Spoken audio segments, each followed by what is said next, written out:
अररिया बिहार का एक परिचय। बिहार के उत्तरी छोर पर बसा है अररिया जिला। यह जिला अपनी प्राकृतिक सुंदरता, समृद्ध इतिहास और विविध संस्कृति के लिए जाना जाता है। अररिया नेपाल की सीमा से सटा हुआ है, जो इसे सामरिक महत्व प्रदान करता है। यहाँ की उपजाऊ भूमि, हरी भरी वादियां और मेहमाननवाज लोग अररिया को खास बनाते हैं। अररिया जिला पूर्णिया प्रमंडल का हिस्सा है। इस जिले में कई छोटे बड़े गांव और कस्बे हैं। फारबिसगंज, जोगबनी और रानीगंज जैसे कस्बे अररिया के प्रमुख व्यापारिक केंद्र हैं।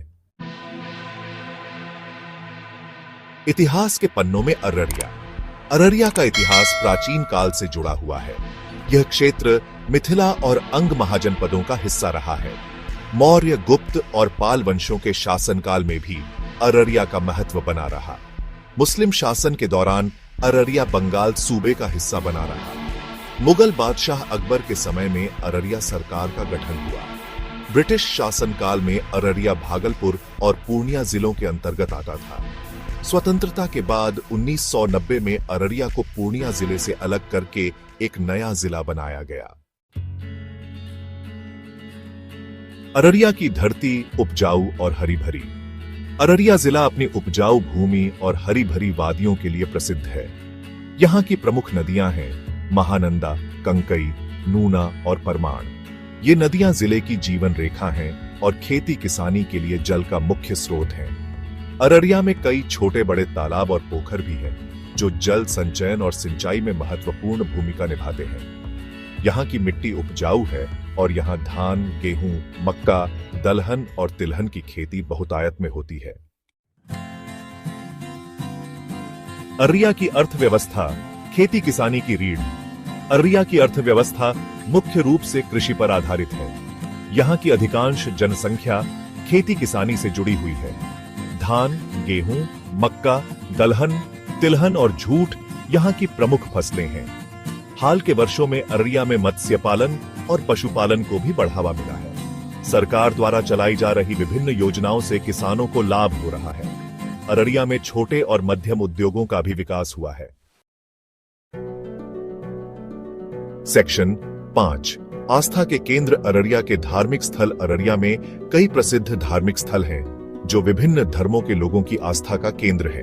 खड़गेश्वरी काली मंदिर, फारबिसगंज का जामा मस्जिद और रानीगंज का सुंदरनाथ धाम अररिया के प्रमुख धार्मिक स्थलों में से एक है। ये धार्मिक स्थल धार्मिक सद्भाव और भाईचारे का प्रतीक है। प्रत्येक वर्ष यहाँ हजारों की संख्या में श्रद्धालु आते हैं और अपनी आस्था व्यक्त करते हैं। सेक्शन 6। आपदा और प्रतिकार। 2017 की बाढ़। अररिया जिला प्राकृतिक आपदाओं का भी सामना करता रहा है। 2017 में आई विनाशकारी बाढ़ ने जिले में भारी तबाही मचाई थी। बाढ़ के कारण जिले के कई गांव जलमग्न हो गए थे और हजारों लोग बेघर हो गए थे। हालांकि आपदा के बाद लोगों ने अदम्य साहस और एकजुटता का परिचय दिया और फिर से अपने पैरों पर खड़े हुए। सरकार और विभिन्न सामाजिक संगठनों ने भी राहत और पुनर्वास कार्यों में महत्वपूर्ण भूमिका निभाई।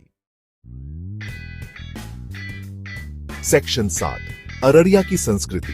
विविधता में एकता। अररिया की संस्कृति विविधता में एकता का प्रतीक है। यहाँ विभिन्न धर्मों और जातियों के लोग सधर्म पूर्वक रहते हैं। हिंदू, मुस्लिम, सिख, ईसाई सभी धर्मों के लोग यहाँ आपसी प्रेम और भाईचारे के साथ रहते हैं। अररिया में कई त्योहार धूमधाम से मनाए जाते हैं। दुर्गा पूजा, ईद, होली, दीपावली, छठ पूजा आदि त्योहार यहाँ की सांस्कृतिक विरासत को दर्शाते हैं। सेक्शन 8। अररिया का प्रशासनिक स्वरूप। प्रशासनिक रूप से अररिया जिला 3 अनुमंडलों में विभाजित है: अररिया, फारबिसगंज और जोकीहाट। इन अनुमंडलों के अंतर्गत 14 प्रखंड आते हैं। अररिया जिला पंचायत राज व्यवस्था के अंतर्गत आता है। जिले में 1 जिला परिषद, 3 अनुमंडल परिषद और 14 प्रखंड परिषद हैं। ग्राम पंचायतें स्थानीय स्वशासन की सबसे छोटी इकाई हैं। सेक्शन 9। अररिया पर्यटन की नई मंजिल। अररिया अपनी प्राकृतिक सुंदरता, धार्मिक स्थलों और ऐतिहासिक महत्व के कारण पर्यटकों के लिए एक आकर्षक गंतव्य बनता जा रहा है। कुसियार गांव, बायोडायवर्सिटी पार्क, रानीगंज का किला, खड़गेश्वरी मंदिर, सुंदरनाथ धाम जैसे स्थल पर्यटकों को अपनी ओर आकर्षित करते हैं। अररिया में पर्यटन को बढ़ावा देने के लिए सरकार द्वारा कई पहल की जा रही है। यहाँ पर्यटकों के लिए ठहरने, खाने पीने। स्वागत है आपका हमारे चैनल पर, जहां हम आज आपको बिहार के एक अनोखे और कम चर्चित जिले अरवल की सैर कराने वाले हैं। यह जिला भले ही छोटा हो, लेकिन इसका इतिहास, संसाधन और सांस्कृतिक महत्व इसे बेहद खास बनाते हैं। तो चलिए बिना किसी देरी के जानते हैं अरवल के बारे में हर वो बात जो आपको चौंका सकती है। अरवल जिला बिहार के 38 जिलों में से एक है और इसका प्रशासनिक मुख्यालय अरवल शहर में स्थित है। यह जिला 20 अगस्त 2001 को अस्तित्व में आया, यानी कि यह बिहार के सबसे नए जिलों में से एक है। इससे पहले यह जहानाबाद जिले का हिस्सा था। लेकिन क्या आप जानते हैं कि अरवल बिहार का तीसरा सबसे कम आबादी वाला जिला है?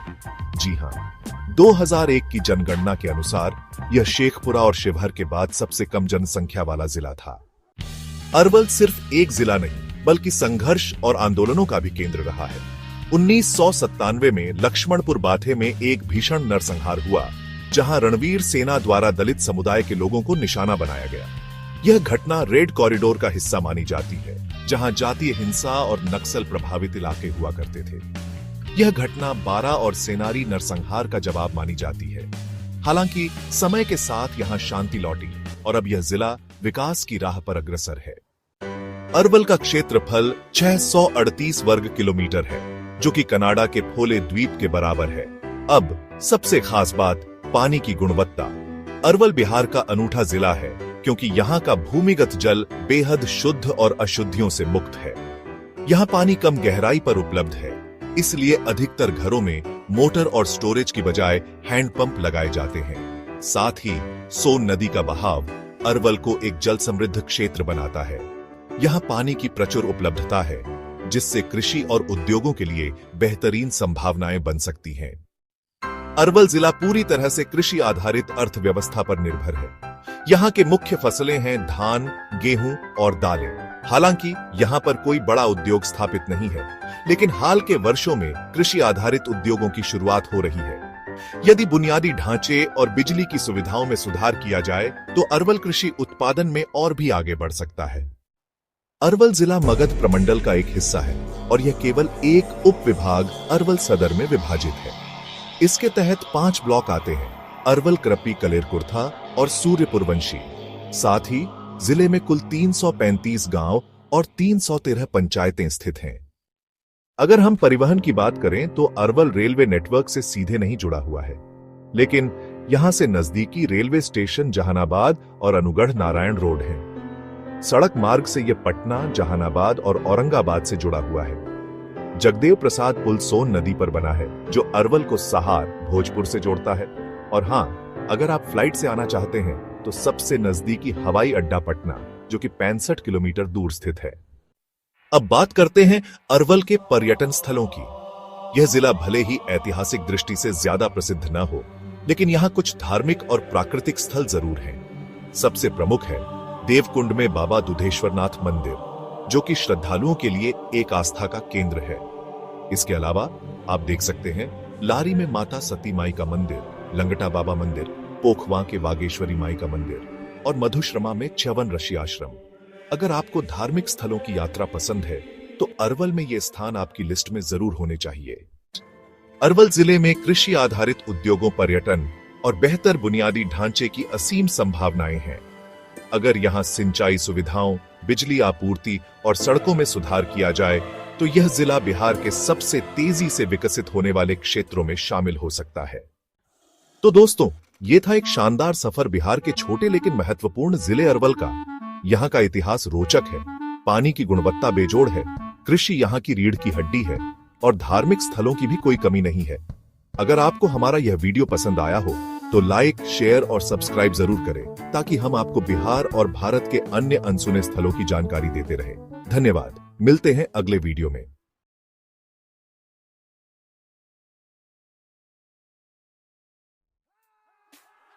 नमस्कार दोस्तों, क्या आप जानते हैं कि बिहार का औरंगाबाद जिला इतिहास, संस्कृति और आधुनिक विकास का एक बेहतरीन संगम है।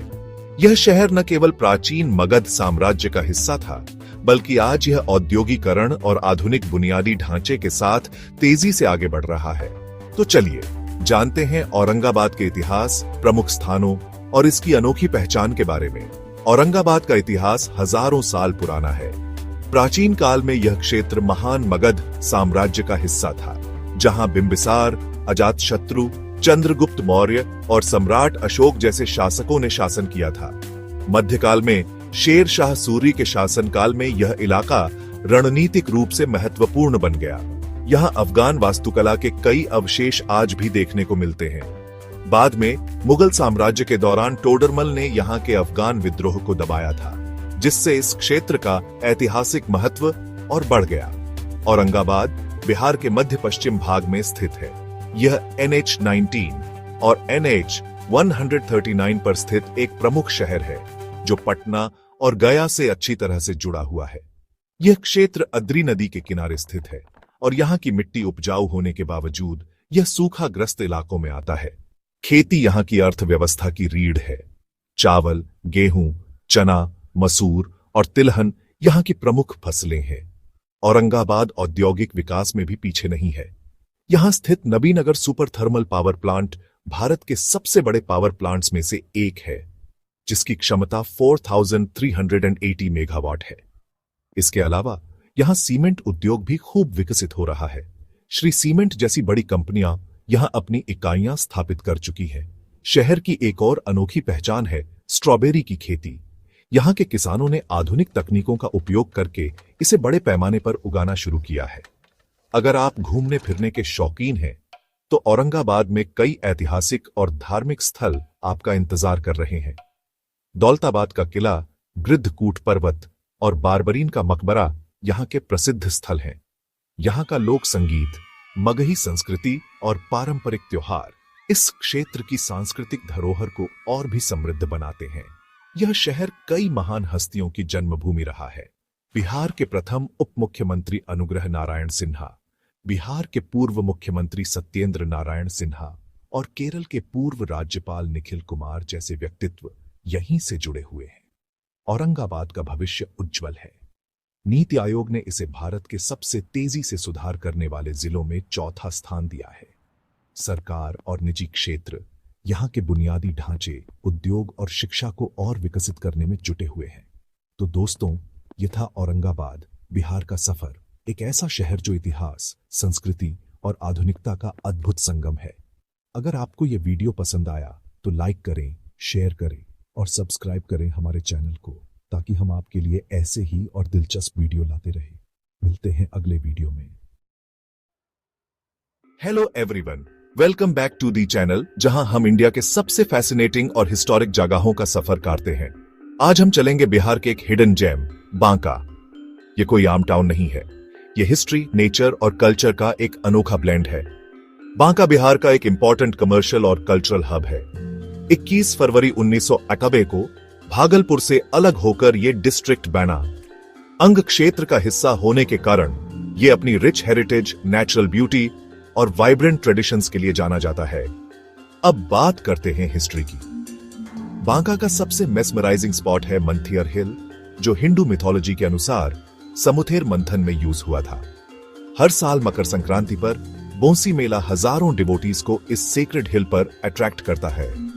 यहाँ एक्सप्लोर करने के लिए बहुत सारे एंशिएंट टेम्पल्स हैं, जैसे छुटेश्वर नाथ मंदिर और धनकुंड शिव मंदिर, जो रिलीजियस और हिस्टोरिकल सिग्निफिकेंस रखते हैं। बांका का जियोग्राफिकल लैंडस्केप झारखंड जैसा है, हिल्स, रिवर्स और डेंस फॉरेस्ट्स के साथ। चंतन नदी, जो झारखंड के थीवगर से निकलती है, बांका से बहती हुई गंगा में मिल जाती है। मॉनसून में पूरा एरिया एक लश ग्रीन पैराडाइज बन जाता है। बांका की इकोनॉमी एग्रीकल्चर पर डिपेंड करती है। फार्मर्स ज्यादातर राइस, व्हीट और शुगर केन उगाते हैं। शुगर केन प्रोडक्शन की वजह से बहुत सारे जैगरी मिल्स भी खुल गए हैं। फिशरीज और एनिमल हस्बेंड्री भी लोकल इकोनॉमी में कंट्रीब्यूट करते हैं। इंडस्ट्री के मामले में बांका थोड़ा बिहाइंड है, लेकिन यहाँ स्टोन क्रशर्स, जैगरी मिल्स और स्मॉल कॉटेज इंडस्ट्रीज हैं। चाइना क्ले, माइका और ग्रेनाइट जैसे मिनरल्स फ्यूचर इंडस्ट्रियल डेवलपमेंट के लिए प्रॉमिसिंग है। ट्रांसपोर्ट के हिसाब से बांका रोड और रेल से वेल कनेक्टेड है। अच्छी रोड्स ऐसे भागलपुर, जमुई और देवघर से कनेक्ट करती हैं और एक रेलवे लाइन मंथियर हिल तक जाती है, जिससे ट्रैवल कन्वीनियंट हो जाता है। बांका ने इंडियाज फ्रीडम स्ट्रगल में भी रोल प्ले किया था। सतीश चंदेर झा जैसे ब्रेव लोगों ने ब्रिटिशर्स के खिलाफ बहादुरी से लड़ाई लड़ी और उनकी स्टैच्यू पटना सेक्रेटेरिएट के सामने प्राउडली खड़ी है।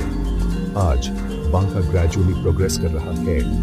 एजुकेशन, हेल्थ केयर और इंफ्रास्ट्रक्चर में इंप्रूवमेंट्स देख रहे हैं। गवर्नमेंट के इरिगेशन, इलेक्ट्रिसिटी और इंडस्ट्री में नए इनिशिएटिव्स डेवलपमेंट का रास्ता बना रहे हैं। तो ये था बांका, बिहार के हिस्टोरिकल और नेचुरल ट्रेजर्स का सफर। अगर आपको ये वीडियो पसंद आया तो लाइक, शेयर और सब्सक्राइब करना मत भूलिए। मिलते हैं नेक्स्ट टाइम इंडिया की किसी और ब्यूटीफुल जगह के साथ। तब तक के लिए जय हिंद। बिहार के बीचों बीच बसा बेगूसराय एक ऐसा जिला है जो इतिहास, संस्कृति और इंडस्ट्रियल ताकत को एक साथ जोड़ता है। बिहार के इंडस्ट्रियल कैपिटल के नाम से मशहूर बेगूसराय पूर्वी भारत के कुछ सबसे बड़े उद्योगों का घर है। अपनी इंडस्ट्रियल पहचान के अलावा बेगूसराय उपजाऊ मैदानों का देश है जिसे गंगा नदी सींचती है। यह जिला बिहार की समृद्ध सांस्कृतिक विरासत की एक झलक पेश करता है। बेगूसराय कृषि और औद्योगिक क्षेत्रों में अपने योगदान के लिए जाना जाता है, जो बिहार के आर्थिक विकास में महत्वपूर्ण भूमिका निभाता है। यहाँ के लोगों की गर्मजोशी, संस्कृति की जीवंतता और इसकी रणनीतिक स्थिति बेगूसराय को अपार संभावनाओं वाला जिला बनाती है। मेरे साथ जुड़िए जैसे हम बेगूसराय के दिल में उतरते हैं, इसके आकर्षक पहलुओं को एक्सप्लोर करते हैं। बेगूसराय का इतिहास कहानियों और ऐतिहासिक वृत्तांतों से जुड़ा हुआ है। इस क्षेत्र का उल्लेख प्राचीन भारतीय महाकाव्य महाभारत में मिलता है। माना जाता है कि यह अंग राज्य का हिस्सा था। सदियों से बेगूसराय ने कई राजवंशों के उत्थान और पतन को देखा, जिनमें से प्रत्येक ने सांस्कृतिक परिदृश्य पर अपनी छाप छोड़ी। बेगूसराय को 2 अक्टूबर 1972 को एक अलग जिले के रूप में बनाया गया था। यह पहले मुंगेर जिले के अंतर्गत एक सब डिवीजन था। एक जिले के रूप में बेगूसराय का गठन इसकी यात्रा में एक महत्वपूर्ण मोड़ था, जिसने केंद्रित विकास और प्रशासन का मार्ग प्रशस्त किया। यह ऐतिहासिक मील का पत्थर बिहार राज्य में बेगूसराय की विशिष्ट पहचान और महत्व का प्रमाण है। बिहार के उत्तर मध्य भाग में रणनीतिक रूप से स्थित बेगूसराय उत्तर में राजसी गंगा नदी और पश्चिम में समस्तीपुर, पूर्व में खगड़िया और दक्षिण में लखीसराय और पटना जिलों से घिरा हुआ है। जिले का कुल क्षेत्रफल 1918 वर्ग किलोमीटर है।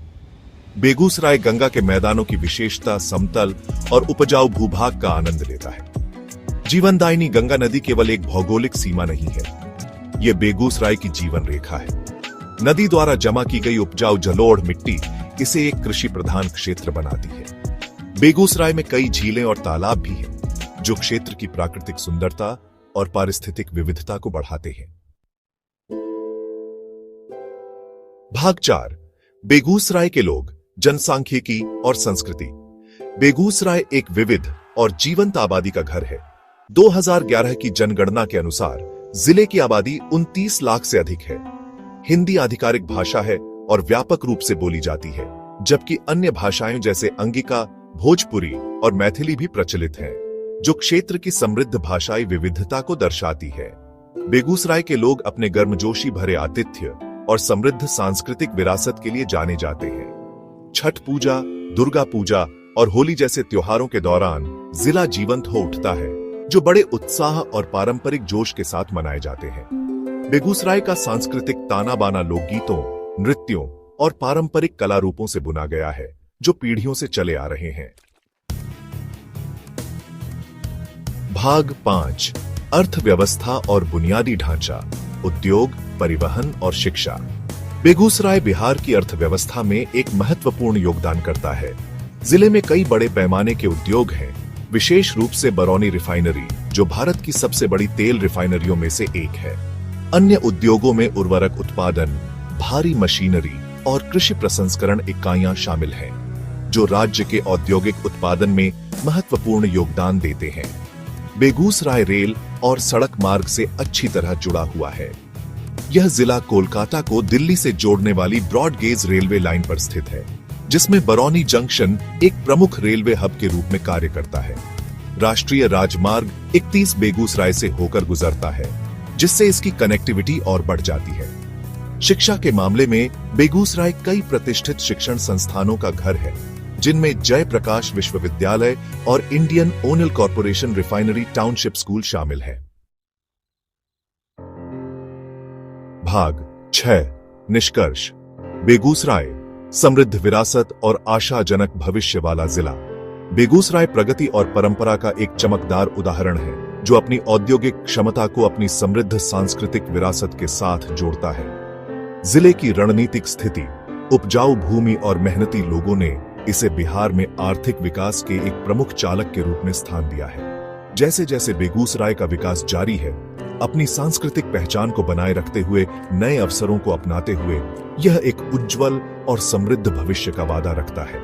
बेगूसराय एक ऐसा जिला है जो वास्तव में बिहार की भावना का प्रतीक है, लचीला, जीवंत और क्षमता से भरपूर। यह एक ऐसी भूमि है जहां इतिहास हवा में फुसफुसाता है, जहां संस्कृति अपने लोगों के दिल में बसती है और जहां प्रगति एक उज्जवल कल का मार्ग प्रशस्त करती है।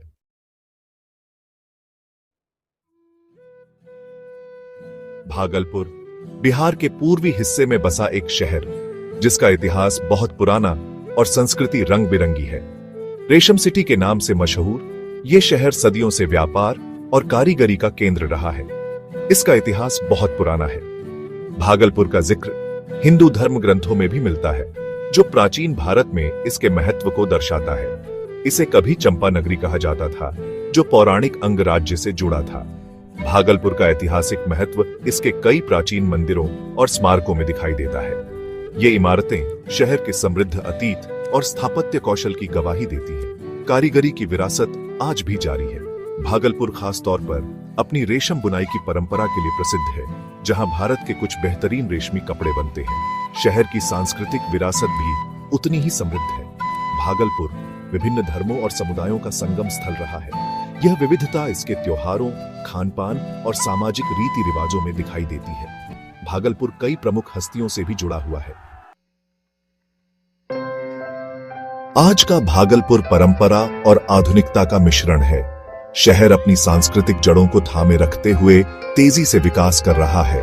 सबसे महत्वपूर्ण विकासों में से एक है स्मार्ट सिटीज मिशन में इसका शामिल होना। इस पहल का उद्देश्य भागलपुर को एक टिकाऊ और नागरिक अनुकूल शहरी स्थान में बदलना है। स्मार्ट सिटीज मिशन के तहत भागलपुर में बुनियादी ढांचे, तकनीक और सार्वजनिक सेवाओं में सुधार हुए हैं।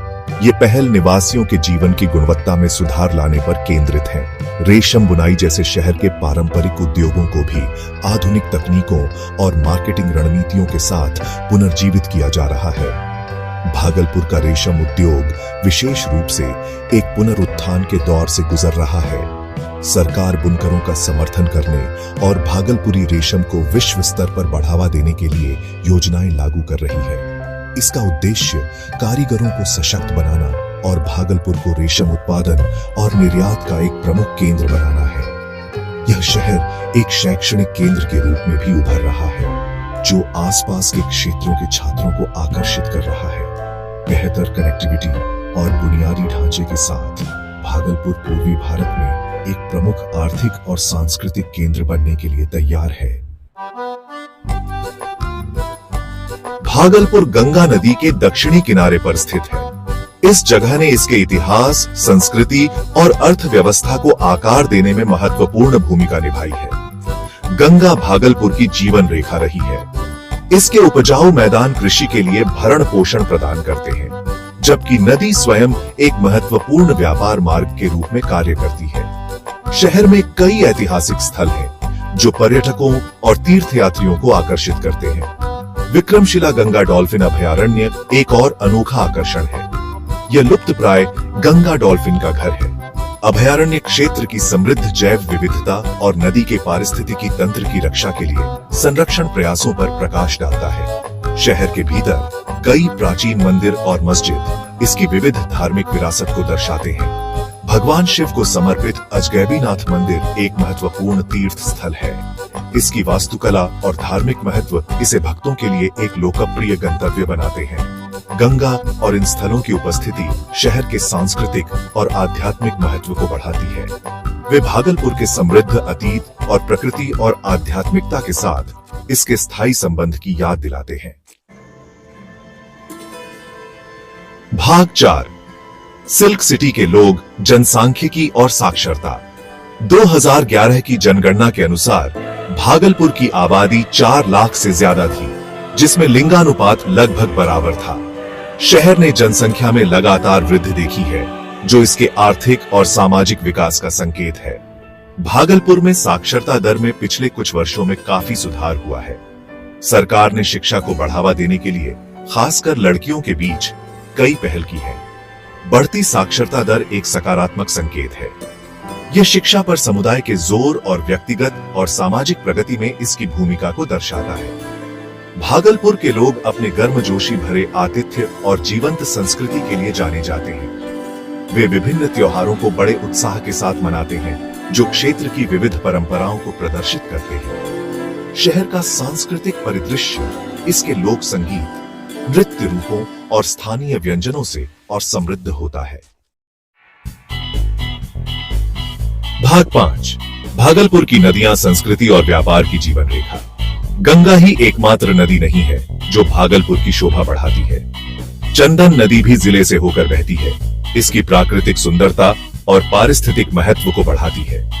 ये नदियां केवल भौगोलिक विशेषताएं नहीं हैं, वे क्षेत्र की संस्कृति और आजीविका के साथ गहराई से जुड़ी हुई है। हिंदू धर्म में पवित्र मानी जाने वाली गंगा कई धार्मिक अनुष्ठानों और त्योहारों का स्थल है। सूर्य देव को समर्पित वार्षिक छठ पूजा गंगा के तट पर बड़े उत्साह के साथ मनाई जाती है। अपने साफ पानी के लिए जानी जाने वाली चंदन नदी स्थानीय लोक कथाओं और किंवदंतियों से जुड़ी है। दोनों नदियां क्षेत्र की कृषि को बनाए रखने में महत्वपूर्ण भूमिका निभाती हैं। उनका पानी उपजाऊ भूमि की सिंचाई करता है, विभिन्न प्रकार की फसलों का समर्थन करता है। नदियां मछुआरों और नाविकों के लिए आजीविका का स्रोत भी है। भाग 6, ज्ञान के मंदिर, भागलपुर में शिक्षा। भागलपुर पूर्वी बिहार में एक शैक्षणिक केंद्र के रूप में उभर रहा है, जो कई प्रतिष्ठित संस्थानों का घर है। 2017 में स्थापित भारतीय सूचना प्रौद्योगिकी संस्थान भागलपुर तकनीकी शिक्षा और अनुसंधान के लिए एक प्रमुख संस्थान है। 1963 में स्थापित जवाहरलाल नेहरू मेडिकल कॉलेज एक प्रसिद्ध मेडिकल कॉलेज और अस्पताल है, जो गुणवत्तापूर्ण स्वास्थ्य सेवा और चिकित्सा शिक्षा प्रदान करता है। स्वतंत्रता सेनानी तिलका मांझी के नाम पर तिलका मांझी भागलपुर विश्वविद्यालय कला, विज्ञान, वाणिज्य और शिक्षा में स्नातक और स्नातकोत्तर पाठ्यक्रमों की एक विस्तृत श्रृंखला प्रदान करता है। ये संस्थान बिहार और पड़ोसी राज्यों के छात्रों को आकर्षित करते हैं, जो शहर की बौद्धिक और सांस्कृतिक जीवंतता में योगदान करते हैं। इन संस्थानों की उपस्थिति से भागलपुर में एक जीवंत शैक्षणिक वातावरण का विकास हुआ है। वे युवाओं को ज्ञान और कौशल से सशक्त बनाकर क्षेत्र के भविष्य को आकार देने में महत्वपूर्ण भूमिका निभाते हैं। भाग 7, धर्मों का ताना बाना, भागलपुर में धार्मिक सद्भाव। भागलपुर भारत की समृद्ध धार्मिक विविधता को दर्शाता है। यह शहर विभिन्न धर्मों के लोगों का घर है, जिनमें हिंदू धर्म, इस्लाम, सिख धर्म, ईसाई धर्म और बौद्ध धर्म शामिल हैं, जो सदियों से सद्भाव के साथ रहते आए हैं। यह धार्मिक सद्भाव शहर के कई मंदिरों, मस्जिदों, चर्चों और गुरुद्वारों में स्पष्ट है। 17वीं शताब्दी की एक मस्जिद खानकाह-ए-शाह बाजिया एक महत्वपूर्ण मील का पत्थर है और शहर की इस्लामी विरासत का प्रमाण है। भगवान शिव को समर्पित बुरहनाथ मंदिर एक और लोकप्रिय तीर्थ स्थल है, जो दूर दूर से भक्तों को आकर्षित करता है। इन धार्मिक संस्थानों की उपस्थिति लोगों में सहिष्णुता और आपसी सम्मान की भावना को बढ़ावा देती है। भागलपुर के विविध समुदाय अपने अपने त्योहारों को समान उत्साह के साथ मनाते हैं। दुर्गा पूजा, दिवाली, ईद, क्रिसमस और गुरु नानक जयंती के दौरान शहर जीवंत हो उठता है, जो इसकी समृद्ध सांस्कृतिक टेपेस्ट्री और विविधता में एकता की भावना को प्रदर्शित करता है। ये जानकारी राउलोगन के क्वेश्चन लगल कमेंट करके जरूर बताइए। नमस्कार दोस्तों, आज हम आपको बिहार के खूबसूरत जिले भोजपुर की सैर पर ले जा रहे हैं। यह जिला अपनी समृद्ध विरासत और मनोरम दृश्यों के लिए जाना जाता है। साल 1972 में अस्तित्व में आए इस जिले का मुख्यालय आरा शहर में स्थित है। भोजपुर जिला बिहार के शाहाबाद क्षेत्र का हिस्सा है। यह क्षेत्र अपनी ऐतिहासिक और सांस्कृतिक समृद्धि के लिए जाना जाता है। भोजपुर जिला गंगा और सोन नदियों के किनारे बसा हुआ है। यह जिला अपने स्वादिष्ट व्यंजनों और हस्तशिल्प के लिए भी प्रसिद्ध है। तो आइए भोजपुर जिले की अनसुनी कहानियों को जानने के लिए हमारे साथ एक रोमांचक सफर पर निकलते हैं। भोजपुर जिला लगभग 2474 वर्ग किलोमीटर में फैला हुआ है। यह जिला 25.58 डिग्री उत्तरी अक्षांश और 84.67 डिग्री पूर्वी देशांतर पर स्थित है। भोजपुर की औसत ऊंचाई समुद्र तल से 59 मीटर है। यहाँ की जलवायु उष्णकटिबंधीय मानसूनी है। गर्मी में तापमान 45 डिग्री सेल्सियस तक पहुंच जाता है, जबकि सर्दियों में तापमान 5 डिग्री सेल्सियस तक गिर जाता है। भोजपुर जिले में औसत वार्षिक वर्षा लगभग 1100 मिलीमीटर होती है। यह जिला गंगा के उपजाऊ मैदानों का हिस्सा है। भोजपुर जिला ऐतिहासिक रूप से महत्वपूर्ण रहा है। यह जिला प्राचीन मगध साम्राज्य का हिस्सा था। मुगल काल के दौरान भोजपुर जिला शाहाबाद सरकार का हिस्सा था। 1857 के स्वतंत्रता संग्राम में भोजपुर के वीरों ने बढ़ चढ़कर हिस्सा लिया था। वीर कुंवर सिंह, बाबू जगदीश सिंह और ठाकुर दयाल सिंह जैसे स्वतंत्रता सेनानियों ने अंग्रेजों के खिलाफ लोहा लिया था। 1947 में भारत की आजादी के बाद भोजपुर जिला बिहार राज्य का हिस्सा बन गया। भोजपुर जिले की अर्थव्यवस्था मुख्य रूप से कृषि पर आधारित है। चावल, गेहूं, मक्का और दलहन यहाँ की प्रमुख फसलें हैं।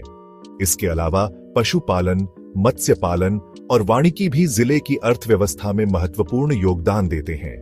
सरकार द्वारा किसानों को कृषि ऋण, फसल बीमा और कृषि उपकरणों पर सब्सिडी जैसी कई योजनाएं चलाई जा रही हैं। भोजपुर जिले में छोटे और मध्यम उद्योगों का भी विकास हो रहा है।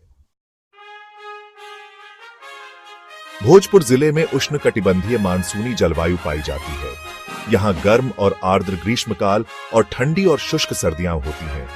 जून से सितंबर तक मानसून का मौसम रहता है। इस दौरान भारी वर्षा होती है। अक्टूबर से फरवरी तक सर्दियों का मौसम रहता है। इस दौरान तापमान में काफी गिरावट आती है। मार्च से मई तक ग्रीष्मकाल का मौसम रहता है। इस दौरान तापमान 45 डिग्री सेल्सियस तक पहुंच जाता है। भोजपुर जिला प्रशासनिक रूप से 3 अनुमंडलों में विभाजित है: आरा, जगदीशपुर और पीरो। इन अनुमंडलों को आगे 14 प्रखंडों में विभाजित किया गया है। भोजपुर जिले में कुल 14 विधानसभा क्षेत्र हैं। यह जिला आरा लोकसभा क्षेत्र के अंतर्गत आता है।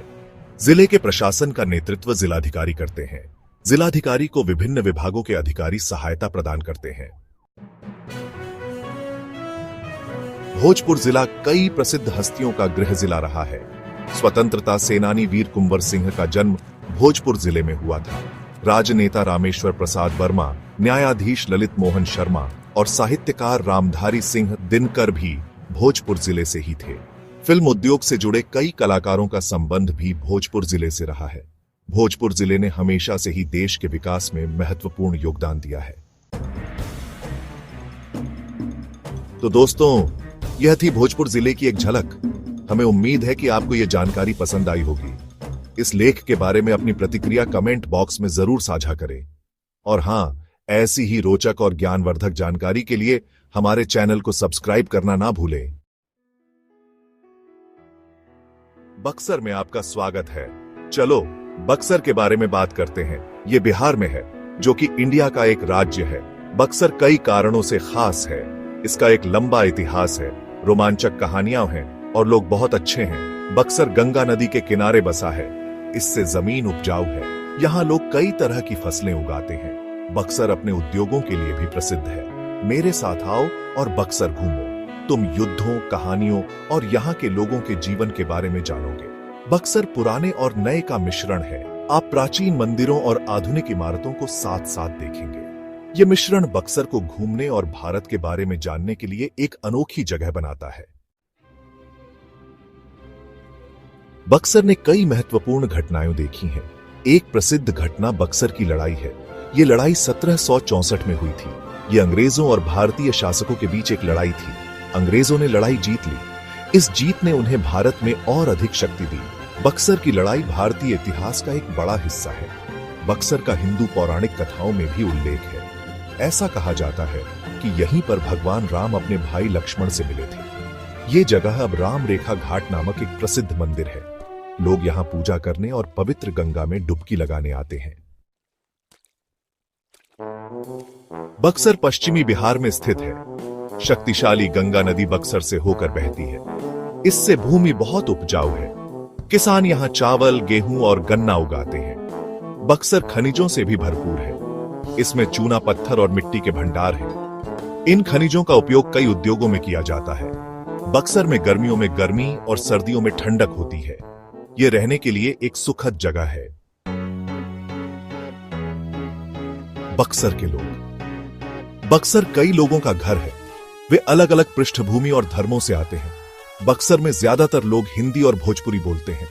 बक्सर के लोग अपने स्नेह और मेहमान नवाजी के लिए जाने जाते हैं। वे मेहनती हैं और सादा जीवन में विश्वास रखते हैं। बक्सर के लोग कई त्योहार एक साथ मनाते हैं। यह उनकी एकता और अपनी संस्कृति के प्रति उनके प्रेम को दर्शाता है। संस्कृति और उत्सव। बक्सर की संस्कृति समृद्ध है। यहाँ के लोग कई त्योहारों को खुशी के साथ मनाते हैं। छठ पूजा एक प्रमुख त्योहार है। यह सूर्य देव को समर्पित है। लोग अच्छे स्वास्थ्य और खुशी के लिए प्रार्थना करते हैं। एक और महत्वपूर्ण त्योहार रामनवमी है। यह भगवान राम के जन्म का उत्सव है।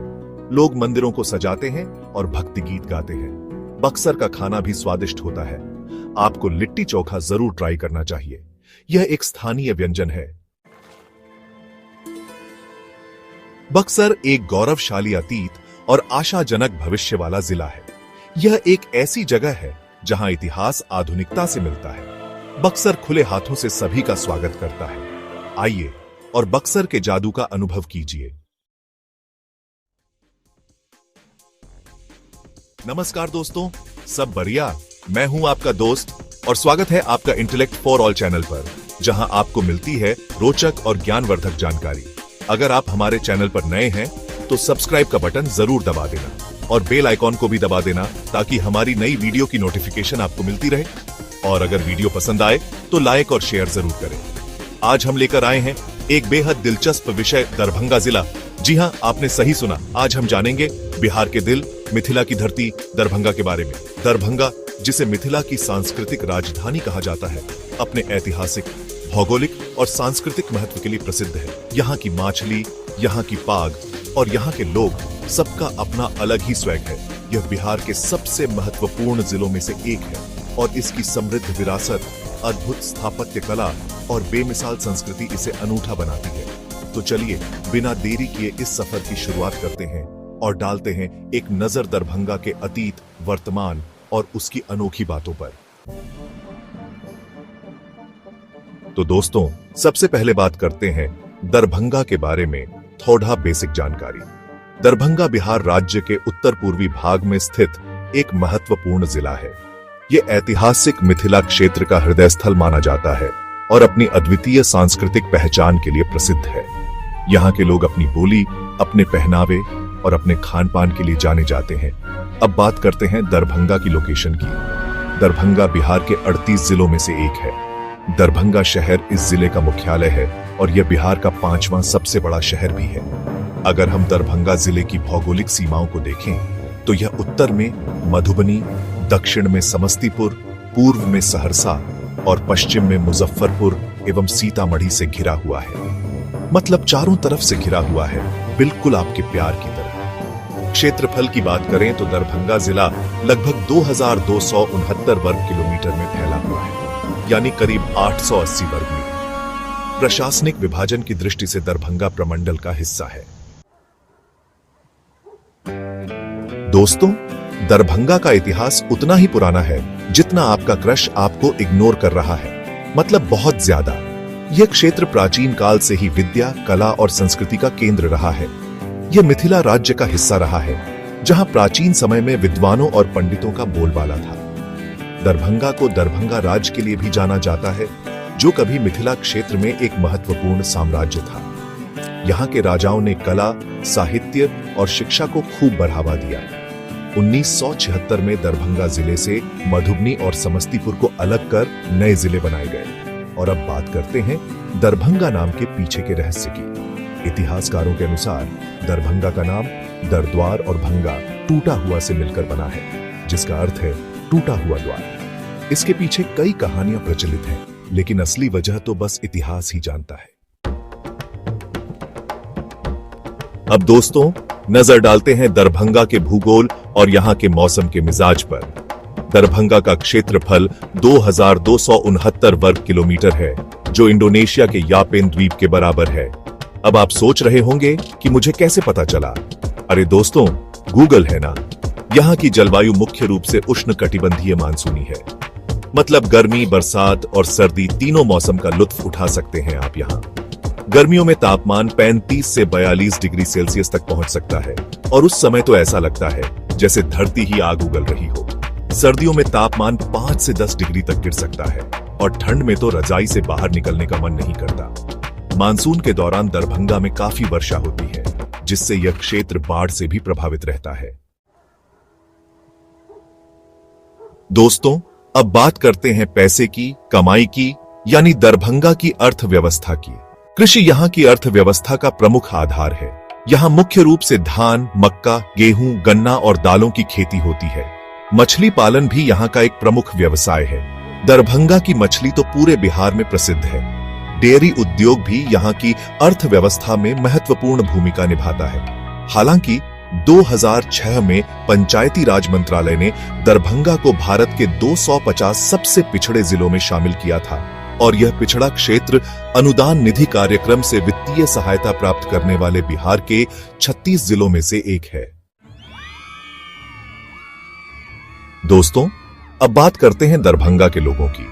2011 की जनगणना के अनुसार दरभंगा की कुल जनसंख्या 29,37,385 है। जनसंख्या घनत्व 1,721 व्यक्ति प्रति वर्ग किलोमीटर है, मतलब यहाँ लोगों की कोई कमी नहीं है। साक्षरता दर 56.56% है।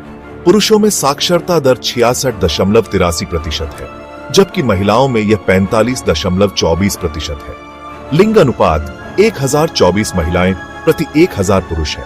शहरी आबादी 9.74% है, यानी ज्यादातर लोग गांवों में रहते हैं। दरभंगा की जनसंख्या लाइबेरिया देश या अमेरिका के ओरेगन राज्य के बराबर है। अब आप सोच रहे होंगे कि मुझे ये सब कैसे याद रहता है। अरे दोस्तों, चीट शीट का जमाना है। चैप्टर 6। दोस्तों, अब जानते हैं कि दरभंगा का प्रशासन कैसे चलता है। दरभंगा एक लोकसभा निर्वाचन क्षेत्र भी है। वर्तमान में दरभंगा के सांसद गोपाल जी ठाकुर हैं, जो भाजपा से हैं। जिले के मुख्य अधिकारी को जिलाधिकारी या डीएम कहा जाता है। वर्तमान में दरभंगा के डीएम श्री राजीव रोशन हैं, जो एक आईएएस अधिकारी है। कानून व्यवस्था संभालने के लिए वरिष्ठ पुलिस अधीक्षक या एसएसपी होते हैं। वर्तमान में श्री अवकाश कुमार दरभंगा के एसएसपी हैं, जो एक आईपीएस अधिकारी हैं। दरभंगा में कुल 10 विधानसभा क्षेत्र हैं। कुशेश्वर स्थान, गौरा बौराम, बेनीपुर, अलीनगर, दरभंगा ग्रामीण, दरभंगा, हायाघाट, बहादुरपुर, केवटी और जाले। चैप्टर 7। दोस्तों, अगर आप दरभंगा जाने का प्लान बना रहे हैं तो आपके लिए एक खुशखबरी है। दरभंगा उत्तरी बिहार के सबसे महत्वपूर्ण परिवहन केंद्रों में से एक है। यहाँ आप सड़क, रेल और हवाई मार्ग से आसानी से पहुंच सकते हैं। दरभंगा से राष्ट्रीय राजमार्ग 27 और 527 बी गुजरते हैं। रेलवे संपर्क की बात करें तो दरभंगा जंक्शन बिहार के सबसे व्यस्त रेलवे स्टेशनों में से एक है। यह भारत के विभिन्न शहरों से जुड़ा हुआ है। और अगर आप हवाई जहाज से आना चाहते हैं तो आपके लिए भी कोई दिक्कत नहीं है। दरभंगा एयरपोर्ट हाल ही में चालू हुआ है और यह उत्तर बिहार के लोगों के लिए एक बड़ी सुविधा बन चुका है। चैप्टर 8। दोस्तों, दरभंगा सिर्फ इतिहास और संस्कृति का ही केंद्र नहीं है, बल्कि यहाँ घूमने के लिए भी कई शानदार जगहें हैं। अगर आप इतिहास प्रेमी हैं, तो आपको दरभंगा राज पैलेस जरूर देखना चाहिए। यह भव्य महल राजा कामेश्वर सिंह ने बनवाया था। धार्मिक स्थलों में यहाँ प्रसिद्ध श्यामा मंदिर है, जो मां काली को समर्पित है। चंद्रधारी संग्रहालय भी देखने लायक जगह है, जहां आपको मिथिला पेंटिंग और ऐतिहासिक वस्तुओं का शानदार संग्रह देखने को मिलेगा। हराही तालाब और मनोकामना मंदिर एक सुंदर धार्मिक स्थल है। भगवान शिव को समर्पित नागेश्वर नाथ मंदिर भी भक्तों के लिए आस्था का केंद्र है। आउटरो। तो दोस्तों, यह थी दरभंगा जिले की एक विस्तृत और रोचक जानकारी। उम्मीद है आपको यह वीडियो पसंद आई होगी।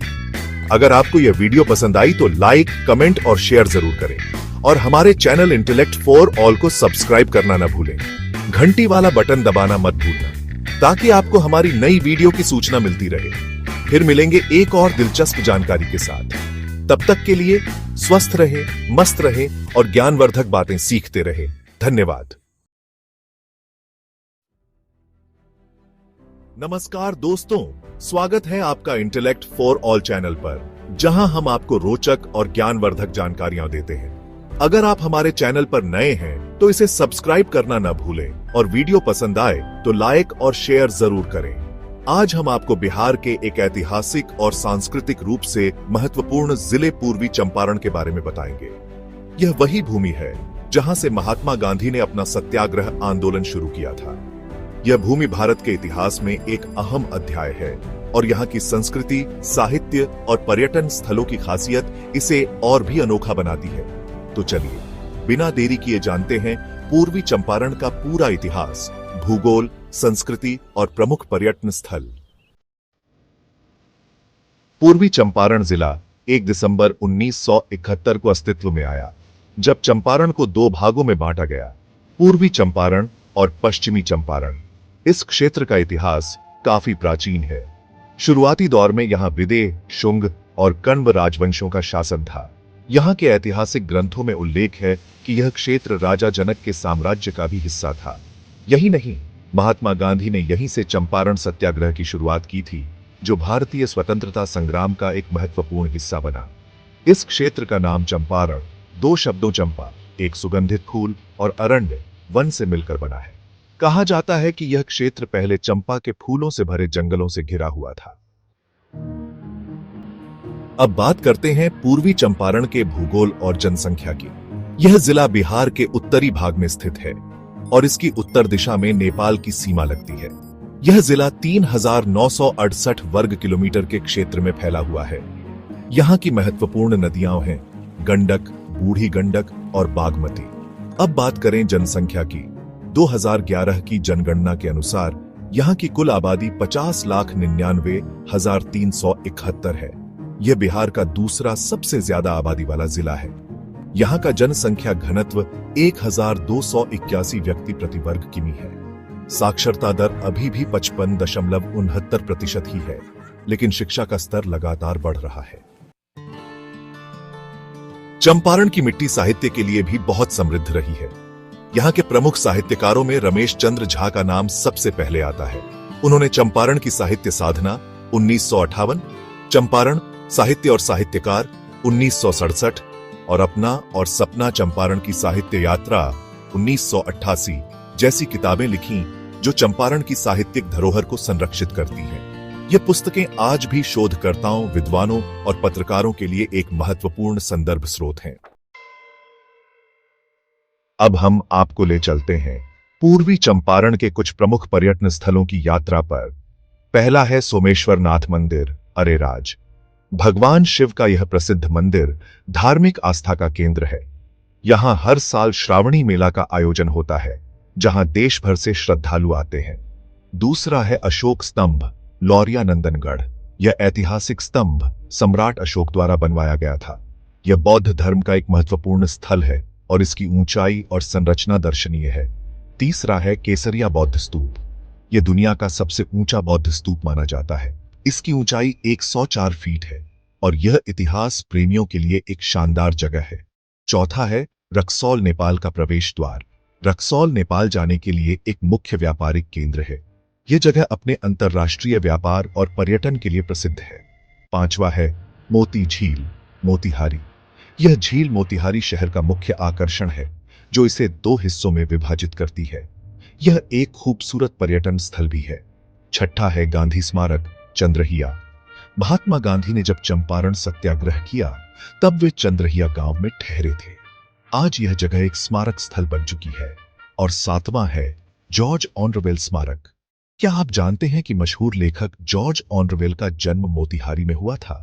उनके सम्मान में यहां एक स्मारक बनाया गया है।